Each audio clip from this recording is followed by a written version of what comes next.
Today I made some soft pretzels with a spicy jalapeno cheddar beer sauce.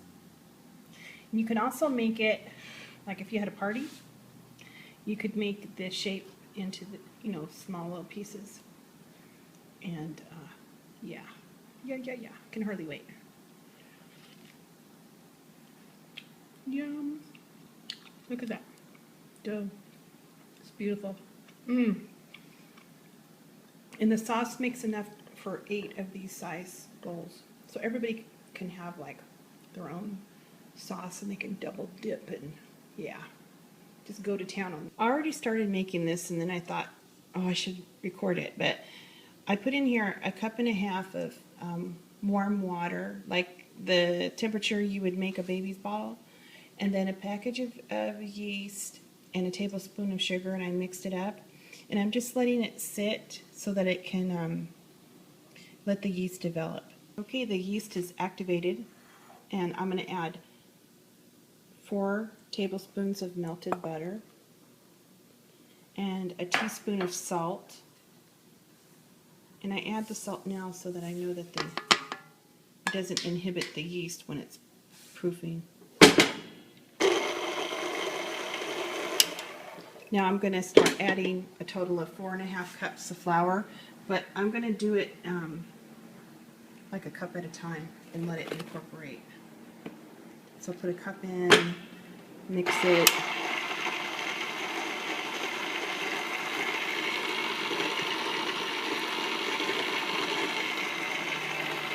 Add another cup.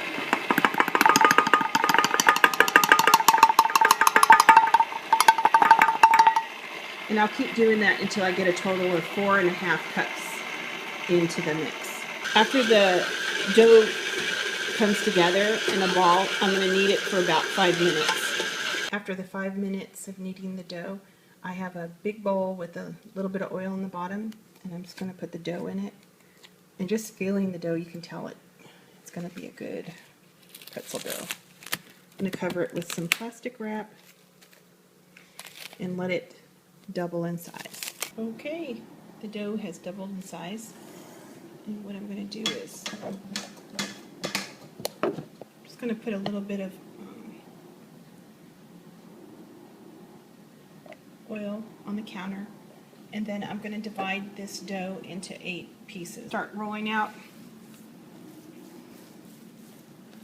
one of the dough balls. You make it into a rope, I guess you would call it, that's about 24 inches or 2 feet long. Just kind of roll it and pull with your hands as you do it, and it stretches the dough.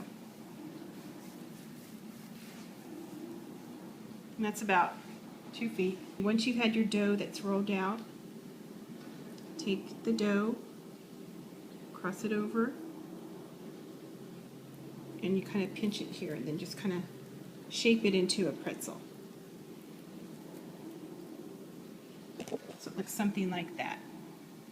I have my sheet pan lined with some parchment paper, and I'm going to spray it with a little bit of cooking spray just to make sure they don't stick.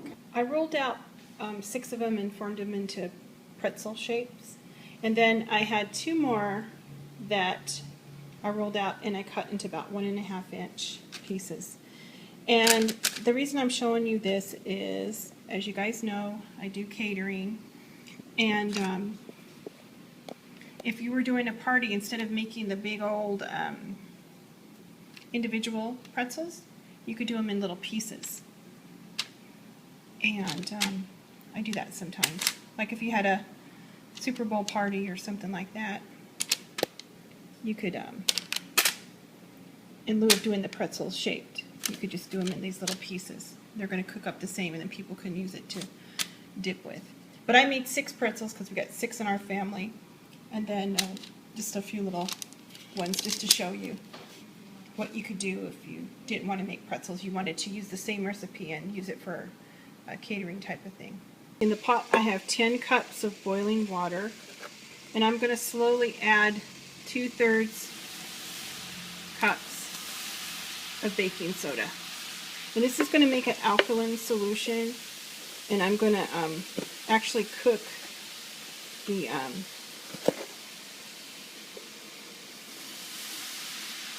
pretzels in it for about 30 seconds before I bake them off. And that's what's going to give them that really nice brown, crunchy outer coating that a pretzel has, and the inside will be really soft.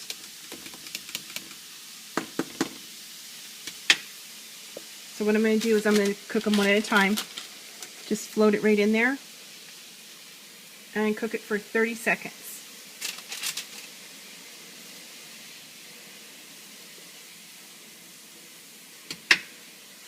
After about 30 seconds, go ahead and take the pretzel out with the skimmer and then just transfer it over onto your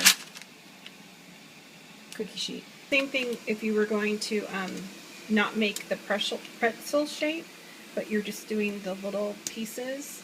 You would do them in batches, like about 12, and cook them for about 30 seconds. And just for your information, this recipe would make either 8 large pretzels, or it would make 8 dozen of these smaller little pretzel sticks. Okay, we're going to get these out, put them on the cookie sheet. Okay, I took an egg and about a teaspoon of water and whisked it together in a small bowl. Just made it egg wash. And I'm just going to put the egg wash on the pretzels and also the pretzel sticks.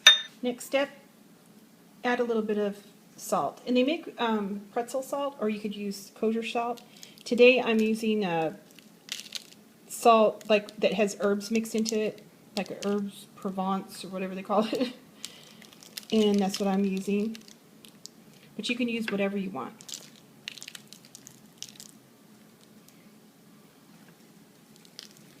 I think I'm going to use this type on the pretzels, and then I'm just going to use some coarse salt on the little pretzel sticks. And I'm going to make a beer cheddar spicy dipping sauce. It's going to be delicious. Pop them into a 450 preheated oven for about 12 to 14 minutes. You're going to have to watch them. So now these are the pretzels, and I'm just going to let them cool while I make the sauce for them. They're beautiful, huh? Gorgeous. In the saucepan, I melted about a tablespoon of butter, and I have about a tablespoon of a sweet red onion.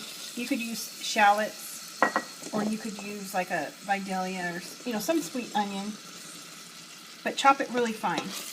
And then I also chopped up about a half of a jalapeno, diced it really, really fine. Now I'm going to let this start breaking down. I'm just going to put just a pinch, just a little tiny bit of salt to help it break down, because you don't want to make this sauce too salty because you have the salt on the pretzels already. So you kind of want a bland sauce as far as salt goes. It's been a couple minutes and they're starting to get softened. I'm going to add 12 ounces of beer. You'll want to bring that up to a temperature.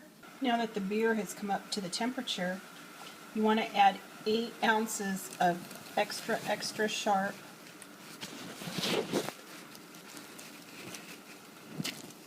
cheddar. And it needs to be really sharp. And then just start whisking it.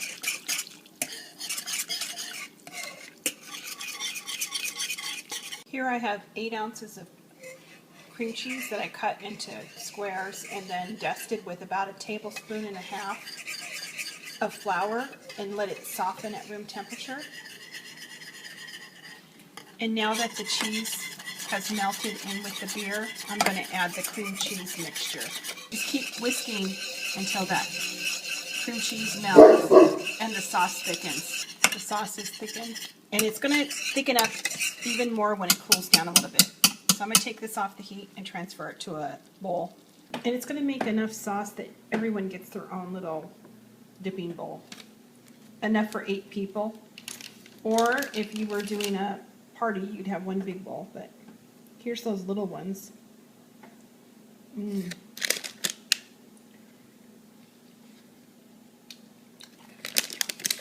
Yum!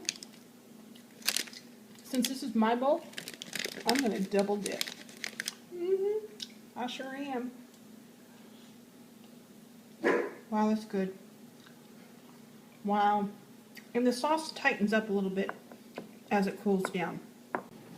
I just wanted to show you this sauce, how when it comes to room temperature, see how it thickens up quite a bit. So don't be freaked out if it looks a little thin when you're making it.